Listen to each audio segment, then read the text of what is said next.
Watching Disney Plus on Samsung Smart TV is pretty easy thing to do today. I'm going to teach you how you guys can watch Disney Plus on Samsung Smart TV.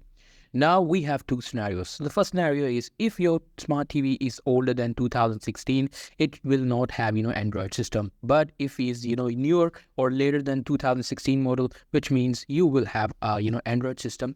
Now in the Android system, you simply have to, make sure you have a Disney Plus subscription.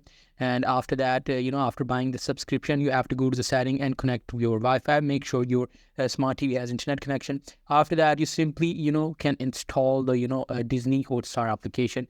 By default, Samsung has this Disney Plus application in it. But if it doesn't, there is a Play Store as well where you will easily be able to download it. Now let's talk about the second scenario. If your, TV model is older than 2016. So how can you do that? In order to do that, you need to buy a Fire TV stick or any TV stick, which lets you, run the latest Android system in any of your, streaming device. This is actually a streaming device which will have a normal UI as just same as the normal Samsung Smart TV or any other Android TV. So you just need to plug it in and you will easily be able to, do the same thing as you did it right here.